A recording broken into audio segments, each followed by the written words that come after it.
Hello, my name is Marlen Toruño, and I'll be answering the 10 questions from Chapter E, Planning, Resources, and Assessment. Question number 1. Did the teacher announce the learning outcomes at the beginning of the class? Why is it important to announce the learning outcomes? If you notice in the first video, the teacher doesn't announce the learning outcomes, but later he tells the students to remember that he already spoke about that in the last lesson. And the importance of announcing the learning outcomes is because this stage prepares the learners in order to achieve the weekly goals. Question number 2. Did the teacher promote the achievement of the established outcomes? Justify. I believe both teachers promoted the achievement of the established outcomes by engaging the students to participate in each activity, using the materials that they brought to class, which was appropriate for their age and level. Author Hammer 2012 mentions on page 185 that we need to make sure that what we bring into the classroom is appropriate for the age, level, and interest of the students. Question number 4.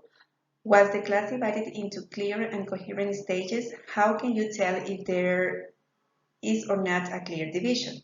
Well, I think that the class was divided into clear and coherent stages because the lessons were developed in one episode at a time.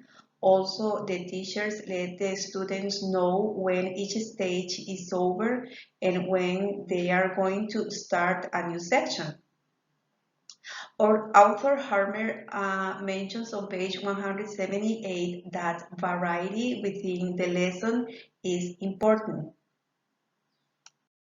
Question number 5. Which teaching resources did the teacher use effectively? Which one was not wisely used? Why? Well, I see that the teaching resources that they used were flashcards, pictures, also the whiteboard, and I could say that both teachers did a really good job with the materials that they chose for the lesson.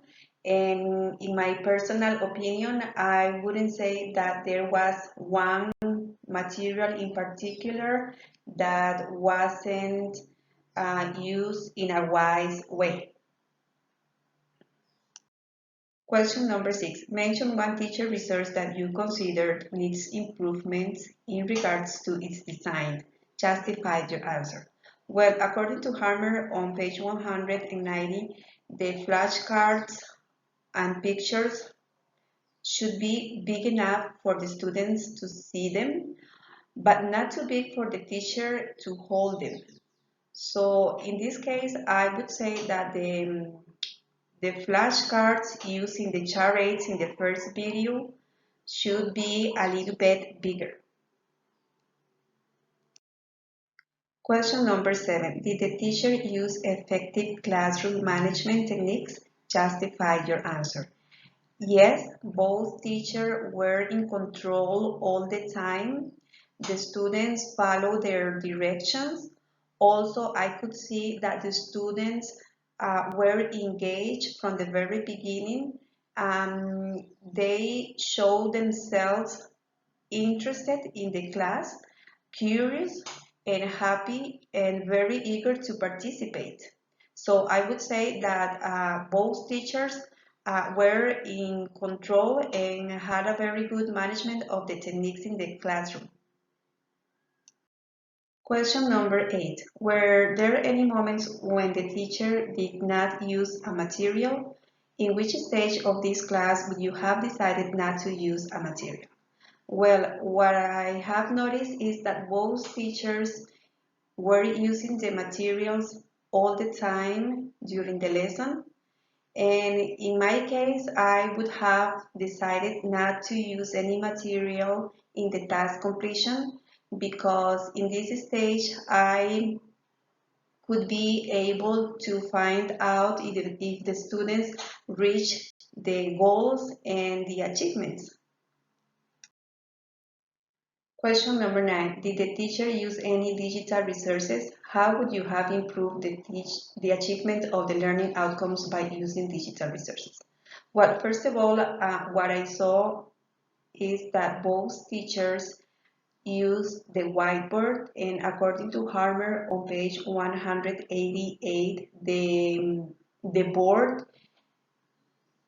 it doesn't matter if it's a whiteboard or a blackboard, is considered a technology resource. And in my case, I would have improved the achievements of the learning outcomes by using perhaps the television set that they have in the classroom, and it would be a very useful tool. Question number 10. What type of assessment was applied in this class? Was it appropriate for the age and language outcomes? Justified. The assessment was the formative assessment, and according to Harmer on page 194, the formative assessment happens when the teacher tests the students in order to help them to do better next time. This is by correcting the mistakes that students make, and the assessment is appropriate for the age and the language outcomes since the teacher uses the techniques and the vocabulary studied in class. And these are my answers to the 10 questions. Thank you very much for listening. Bye-bye.